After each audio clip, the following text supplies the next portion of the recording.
স্বাগত দীপ্ত সংবাদে, আপনাদের সাথে আছে আমি তানিয়া আফরিন। শুরুতেই জানাবো সংবাদ শিরোনাম। দাবি মানার আশ্বাসে উত্তরবঙ্গের পেট্রোল পাম্পে 7 ঘণ্টা পর ধর্মঘট প্রত্যাহার। আখেরি মোনাজাতের মধ্য দিয়ে শেষ হলো বিশ্ব ইজতেমার প্রথম পর্বের দ্বিতীয় ধাপ। এবং গাজীপুরের কালীগঞ্জে আলাদা সড়ক দুর্ঘটনায় 4 জনের প্রাণহানি, আহত 5 জন।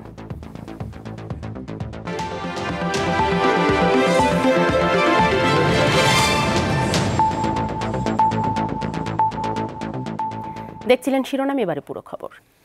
7 ঘণ্টা পর দাবি মানার আশ্বাসে উত্তরবঙ্গের পেট্রোল পাম্পে ধর্মঘট প্রত্যাহার করে নিয়েছে পেট্রোল পাম্প মালিক ও শ্রমিক ঐক্য পরিষদ। এর আগে গত রাতে সংবাদ বিজ্ঞপ্তিতে সংগঠনটি জানায় 4 ফেব্রুয়ারি নওগাঁ জেলার সড়ক ও জনপথ বিভাগ কোনো প্রকার পূর্ব ঘোষণা, নোটিশ বা আনুষ্ঠানিক চিঠি প্রদান না করে আকস্মিক উচ্ছেদ অভিযান পরিচালনা করেছে। এতে পেট্রোল পাম্প মালিকগণ ক্ষুব্ধ হয়ে পেট্রোল সরবরাহ বন্ধের ঘোষণা দিয়েছে। এদিকে ধর্মঘটের কারণে চরম ভোগান্তিতে পড়েন বিভিন্ন ধরনের পরিবহন চালকেরা।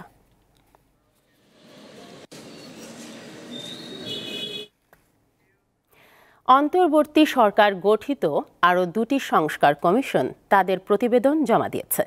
এই 2টি কমিশন হল জনপ্রশাসন ও বিচার বিভাগ সংস্কার কমিশন। বুধবার দুপুরে রাষ্ট্রীয় অতিথি ভবন যমুনায় অন্তর্বর্তীকালীন সরকারের প্রধান উপদেষ্টা অধ্যাপক মোহাম্মদ ইউনূসের কাছে এই প্রতিবেদন জমা দেন জনপ্রশাসন ও বিচার বিভাগ সংস্কার কমিশনের প্রধানেরা। পরে ব্রিফিংয়ে প্রধান উপদেষ্টা deputy press secretary Abul Kalam Azad Majumdar জানান, দেশকে 4 প্রদেশে ভাগ করে মন্ত্রণালয় ও অধিদপ্তরের সংখ্যা কমিয়ে 25টি করার সুপারিশ করেছে জনপ্রশাসন সংস্কার বিষয়ক কমিশন। এছাড়াও টঙ্গী থেকে নারায়ণগঞ্জ পর্যন্ত বাড়িয়ে ঢাকাকে সিটি গভর্নমেন্ট বা ফেডারেল সরকার করার প্রস্তাবও করা হয়েছে।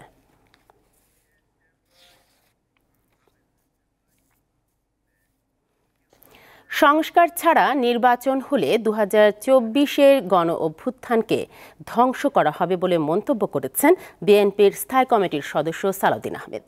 ফ্যাসিবাদ বিরোধী জাতীয় ঐক্য যেন কোনোভাবেই নষ্ট না হয় সেদিকে নজর রাখার আহ্বান জানান তিনি। বুধবার জাতীয় প্রেস ক্লাবে আঞ্চলিক সম্পাদক পরিষদ আয়োজিত এক আলোচনা সভায় এসব কথা বলেন তিনি। কিছু সংস্কার আগে এবং কিছু সংস্কার নির্বাচনের পরে হবে জানিয়ে তিনি আরও বলেন, প্রথমে একটি নির্বাচিত সংসদ দরকার, সেই সংসদে বসেই সংবিধান সংস্কার করতে হবে।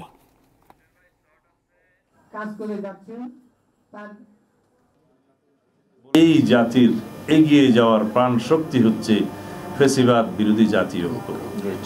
এই জাতীয় ঐক্যকে কোনোভাবেই বিনষ্ট করা যাবে না। কোনো রকমের কোনো ইস্যু সৃষ্টি করে এই জাতীয় ঐক্যে যদি আমরা কেউ ফাটল সৃষ্টি করি, সেটা জাতির জন্য ভয়ানক বিপদ হবে।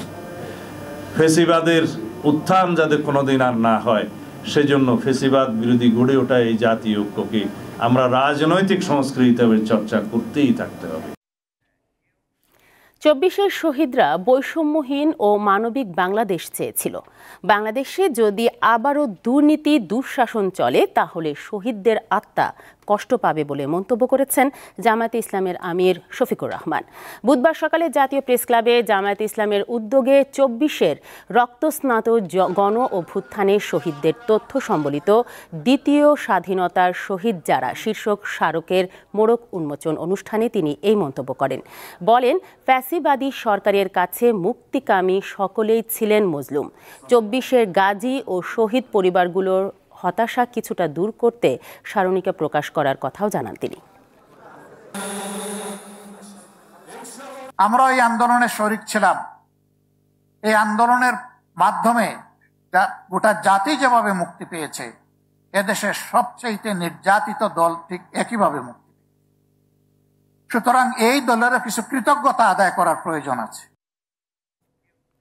পাবনার ঈশ্বরদীতে শেখ হাসিনাকে বহনকারী ট্রেনে গুলি ও বোমা হামলার অভিযোগে করা মামলায় বিএনপির 47 জন নেতা কর্মীর সবাই খালাস পেয়েছেন। বুধবার বিচারপতি মোহাম্মদ মাহবুবুল ইসলাম ও বিচারপতি হামিদুর রহমানের হাইকোর্ট বেঞ্চ এ রায় দেন। 1994 সালের 23 সেপ্টেম্বর ট্রেনে খুলনা থেকে সৈয়দপুর যাওয়ার সময় ঈশ্বরদীতে শেখ হাসিনাকে বহনকারী ট্রেনে গুলি ও বোমা হামলা চালানো হয়। এ ঘটনায় দায়ের করা মামলায় 2019 সালে সালের ৩ জুলাই পাবনার অতিরিক্ত জেলা ও দায়রা জজ ৯ জনকে মৃত্যুদণ্ড, ২৫ জনকে যাবজ্জীবন ও ১৩ জনকে ১০ বছর করে কারাদণ্ড প্রদান করা হয়। সাজাপ্রাপ্তরা সবাই বিএনপি, ছাত্রদল ও যুবদলের সাবেক ও বর্তমান নেতাকর্মী। মামলার ডেথ রেফারেন্স ও আপিল শুনানি শেষে হাইকোর্ট সবাইকে খালাস দিয়েছে।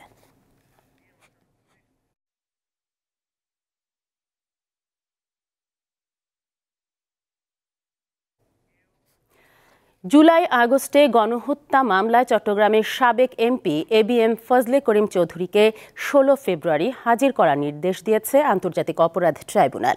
পাশাপাশি আওয়ামী লীগের সাধারণ সম্পাদক ওবায়দুল কাদের ও পুলিশের সাবেক মহাপরিদর্শক চৌধুরী আবদুল্লাহ আল মামুনের মামলার তদন্তে তল্লাশি, জব্দ ও নথিপত্র যাচাই করার অনুমতি দিয়েছে আদালত। ওনার বিরুদ্ধে যে অভিযোগগুলো আমরা পেয়েছি তা ট্রাইব্যুনালের সামনে আমরা পেশ করেছি। ট্রাইব্যুনাল শুনেছেন এবং স্যাটিসফাইড হয়ে ওনাকে আগামী ১৬/২/২০২৫ তারিখে ট্রাইব্যুনালে হাজির করার জন্য নির্দেশ প্রদান করে আরেকটি মামলায় আমরা গ্রেফতারি পরোয়ানার আবেদন করেছিলাম, সেটি মঞ্জুর হয়েছে। কাকে গ্রেফতারি পরোয়ানা চেয়েছি সেটি আমরা তাকে গ্রেফতার করার স্বার্থে আপনাদের সামনে বলছি না। পলিথিনের মতো যেসব প্লাস্টিক পণ্যের সহজে বিকল্প বের করা যাবে তা নিষিদ্ধ করা হবে বলে জানিয়েছেন পরিবেশ উপদেষ্টা সৈয়দা রেজওয়ানা হাসান। বুধবার রাজধানীতে এক অনুষ্ঠানে এসব কথা বলেন তিনি।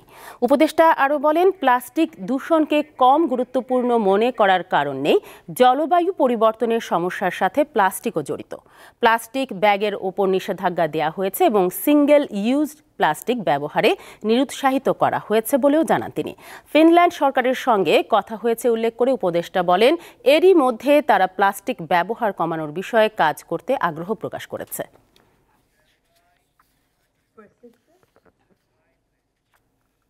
রেডিলি অ্যাভেইলেবল অল্টারনেটিভ আছে, অর্থাৎ সহজেই বিকল্প আছে, সেটা আমরা এখন বন্ধ করে দেব। যেটা আমাদের বিকল্পটাকে মার্কেটে আনতে একটু সময় লাগবে, সেটা আমরা একটা ফেজ আউট টাইম ঠিক করব। আখেরি মোনাজাতের মধ্য দিয়ে শেষ হলো বিশ্ব ইজতেমার প্রথম পর্বের দ্বিতীয় ধাপ। বুধবার দুপুরে এই আখেরি মোনাজাত পরিচালনা করেন মাওলানা জুবায়ের আহমেদ। মোনাজাতে বিশ্বের মুসলিমদের মধ্যে ঐক্য ও শান্তি, কল্যাণ কামনা করা হয়। প্রায় ২০ মিনিটের মোনাজাতে বিশ্বের মুসলমানদের হেদায়েত, ঐক্য, শান্তি, সমৃদ্ধি, ইহকাল ও পরকালের নাজাত এবং দ্বীনের দাওয়াত সর্বত্র পৌঁছে দেওয়ার জন্য দোয়া করা হয়। এর আগে সকাল 9:30টায় হেদায়েতি বয়ান করেন ভারতের মাওলানা আব্দুর রহমান। এ বয়ানের পর নসিহত করেন ভারতের মাওলানা ইব্রাহিম দেওলা। বয়স ও অসুস্থতাজনিত কারণে এবারের ইজতেমায় 2 ধাপে মোট 7 জন মুসল্লি মারা গেছেন।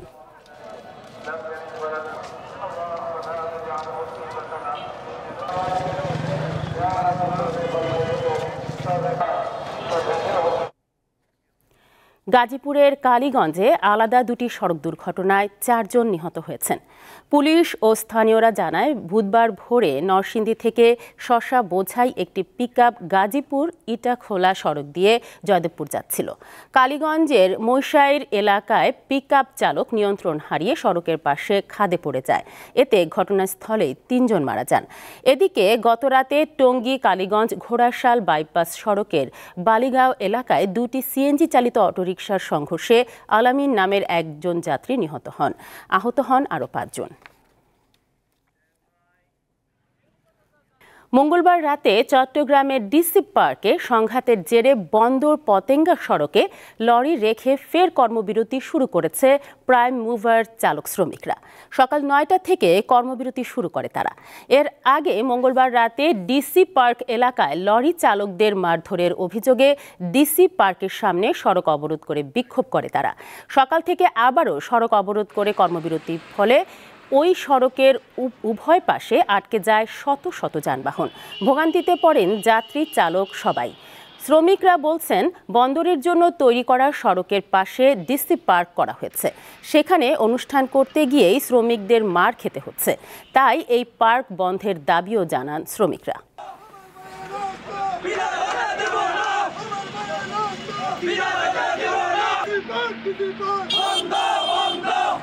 ফেনীর সোনাগাজীতে ৯ বছর আগে ক্রসফায়ারে হত্যার শিকার যুবদল নেতা মাসুদের পরিবারকে ঘর উপহার দিলেন বিএনপির ভারপ্রাপ্ত চেয়ারম্যান তারেক রহমান। দুপুরে সোনাগাজী উপজেলার চরছান্দিয়া গ্রামে শহীদ মাসুদের পরিবারের জন্য নির্মিত ঘরটির ফিতা কাটেন বিএনপির কেন্দ্রীয় নেতারা। ঘর পেয়ে মাসুদের স্ত্রী ও কন্যা সকলের কাছে কৃতজ্ঞতা প্রকাশ করেন। পরে কেন্দ্রীয় নেতারা সোনাগাজীর সাবের আহমদ পাইলট উচ্চ বিদ্যালয় মাঠে আয়োজিত জুলাই বিপ্লবের নিহত শহীদ পরিবারের মাঝে উপহার বিতরণী অনুষ্ঠানে যোগ দেন। সাবেক প্রধানমন্ত্রী শেখ হাসিনাকে হত্যা চেষ্টা মামলার রায়কে কেন্দ্র করে সাংবাদিকদের ওপর হামলা চালিয়েছে পাবনার ঈশ্বরদীর বিএনপির নেতাকর্মীরা। রায় ঘোষণাকে কেন্দ্র করে পাবনার বিএনপির কেন্দ্রীয় ও স্থানীয় হাজার হাজার নেতাকর্মী হাইকোর্টে ভিড় করেন। রায়ের পর আইনজীবীর বক্তব্য নেয়ার সময় কথা কাটাকাটির এক পর্যায়ে সাংবাদিকদের ওপর হামলা চালায় নেতাকর্মীরা। বিএনপি চেয়ারপারসনের উপদেষ্টা হাবিবুর রহমান হাবিবের সামনেই তারা এই হামলা চালায়। এতে এটিএন নিউজের সিনিয়র রিপোর্টার জাবেদ আক্তার গুরুতর আহত হন। সাথে আরও কয়েকজন গণমাধ্যম কর্মী আহত হয়েছেন। অসুস্থ জাবেদ আক্তার হাসপাতালে চিকিৎসাধীন রয়েছেন। পরে বিএনপির আইন সম্পাদক কায়সার কামাল পরিস্থিতি নিয়ন্ত্রণে আনেন।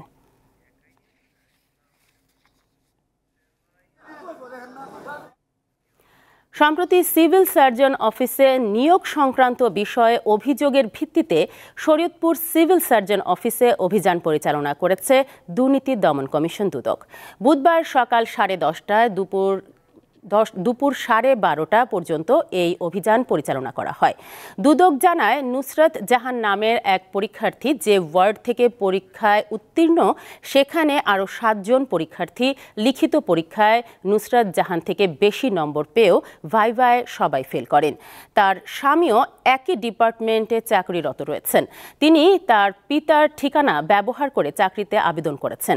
এই অনিয়মের বিষয়ে বিস্তারিত কমিশনে প্রেরণ করা হবে।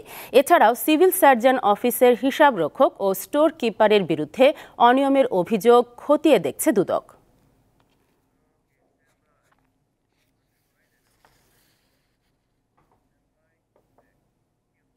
বাংলাদেশে প্রথমবারের মতো শুরু হওয়া reality show Akij tableware art of plating এর দ্বিতীয় সিজন ফের শুরু হতে যাচ্ছে। এবারের বিষয় ফুড প্লেটিং।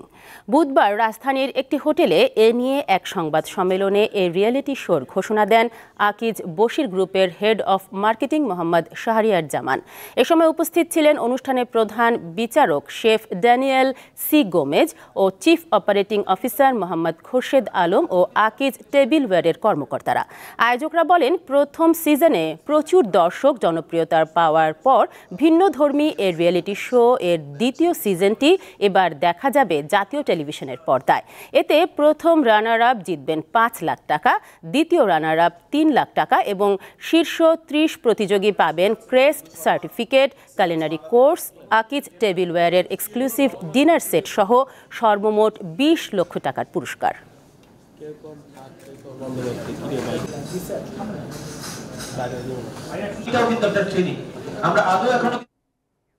অনুষ্ঠিত হলো বিনিয়োগকারীদের জন্য ইনভেস্টার্স অ্যাওয়ারনেস প্রোগ্রাম। মঙ্গলবার বিকেলে রাজধানীর কারওয়ান বাজারে ন্যাশনাল লাইফের প্রধান কার্যালয়ে এনএলআই সিকিউরিটিজ লিমিটেডের উদ্যোগে ওয়াইজার গেটস এর সহযোগিতায় এ প্রোগ্রাম অনুষ্ঠিত হয়।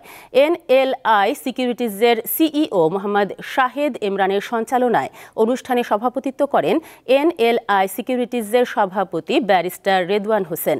সভায় বিনিয়োগ বিষয়ে মূল প্রবন্ধ উপস্থাপন করেন ওয়াইজার গেটসের সিইও ও কো ফাউন্ডার মোহাম্মদ রেফাত চৌধুরী।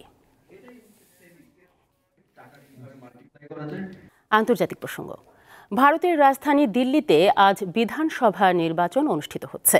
70 আসনের এই নির্বাচন একদিনেই সম্পন্ন হবে। ভোটে সাবেক মুখ্যমন্ত্রী অরবিন্দ কেজরিওয়াল ও ক্ষমতাসীন বিজেপির মধ্যে তীব্র লড়াইয়ের আভাস পাওয়া গেছে। এবার 13,766টি কেন্দ্রে ভোট দেবেন 1,56,00,000 ভোটার। নিরাপত্তা এবং আইনশৃঙ্খলা ব্যবস্থা সমুন্নত রাখতে দিল্লি জুড়ে মোতায়েন করা হয়েছে 35,000 পুলিশ। আগামী 8 ফেব্রুয়ারি ভোট গণনা শেষে ফল জানা যাবে। এবারের ভোটে দিল্লির ক্ষমতায় আম আদমি পার্টি টানা 4র্থবার আসবে নাকি 27 বছর পর বিজেপি ক্ষমতায় ফিরবে, তা নিয়ে জোর আলোচনা চলছে। যুদ্ধ বিধ্বস্ত গাজা উপত্যকার অধিবাসীদের অন্যত্র সরিয়ে সেখানে মার্কিন অধিকার প্রতিষ্ঠার পরিকল্পনার কথা প্রকাশ করেছেন প্রেসিডেন্ট ডোনাল্ড ট্রাম্প। মার্কিন প্রেসিডেন্ট গাজাকে যুক্তরাষ্ট্রের অধীনে নিতে চাওয়ার পরই তাৎক্ষণিক এক প্রতিক্রিয়ায় এ কথা জানিয়েছে সৌদি আরব। এদিকে ট্রাম্পের মন্তব্যের নিন্দা জানিয়েছে হামাস।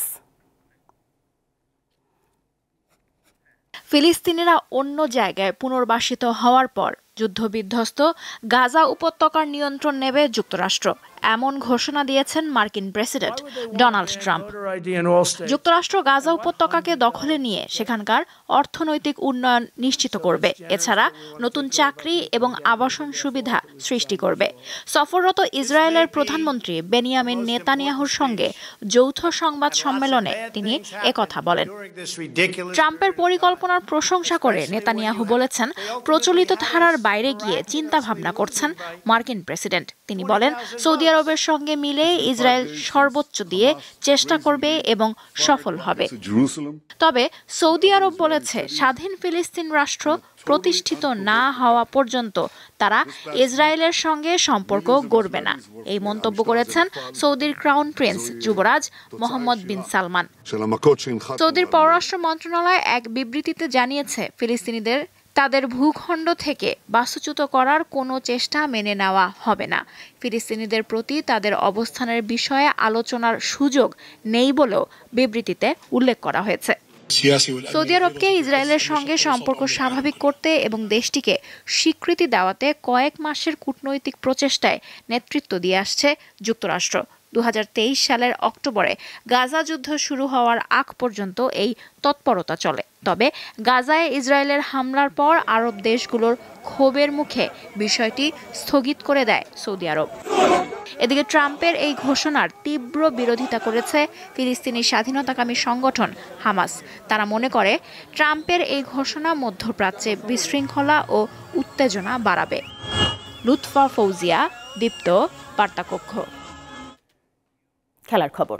বিপিএলের দ্বিতীয় কোয়ালিফায়ারে আজ চিটাগাং কিংসের মুখোমুখি হবে খুলনা টাইগার্স। মিরপুরের হোম অফ ক্রিকেটে ম্যাচ শুরু হবে সন্ধ্যা 6:30টায়। অনেকটা খুঁড়িয়ে এলিমিনেটর রাউন্ড নিশ্চিত করে খুলনা। সবার আগে প্লে অফ নিশ্চিত করা রংপুরকে বিদায় করে কোয়ালিফায়ার নিশ্চিত করে তারা। লিগ পর্বের মুখোমুখি লড়াইয়ে দুই দলেরই আছে একটি করে জয়। আর 2013 সালের পর দ্বিতীয়বারের মতো ফাইনালে খেলার সুযোগ চিটাগাংয়ের সামনে। প্রথম কোয়ালিফায়ারে চিটাগাংকে হারিয়ে ফাইনালে উঠেছে বরিশাল।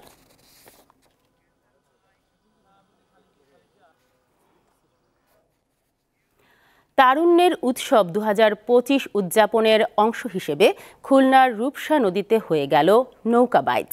দুপুরে খুলনার রূপসা নদীতে এই নৌকা বাইচের আয়োজন করে খুলনা বিভাগীয় প্রশাসন।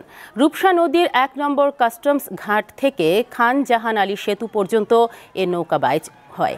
দেশের বিভিন্ন স্থান থেকে আসা নৌকা বাইচের 10টি দল প্রতিযোগিতায় অংশ নেয়। কয়েক হাজার দর্শক নদীর তীরে বসে নৌকা বাইচ উপভোগ করেন।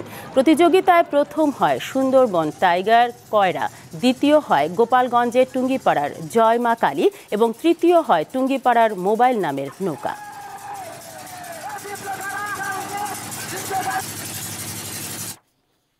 শেষ করব দীপ্ত সংবাদ, তবে যাবার আগে সংবাদ শিরোনামগুলো জানাবো আরও একবার। দাবি মানার আশ্বাসে উত্তরবঙ্গের পেট্রোল পাম্পে 7 ঘন্টা পর ধর্মঘট প্রত্যাহার। আখেরি মোনাজাতের মধ্য দিয়ে শেষ হলো বিশ্ব ইজতেমার প্রথম পর্বের দ্বিতীয় ধাপ।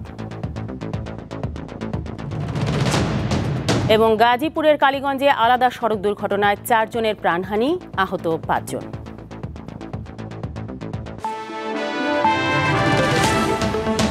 এ ছিল এখনকার মতো। আমাদের পরবর্তী সংবাদ সন্ধ্যা 6:40। দর্শক, আরও তথ্য ও বিনোদনের খবর পেতে যুক্ত থাকুন দীপ্তর ডিজিটাল প্ল্যাটফর্মগুলোতে। ধন্যবাদ সবাইকে।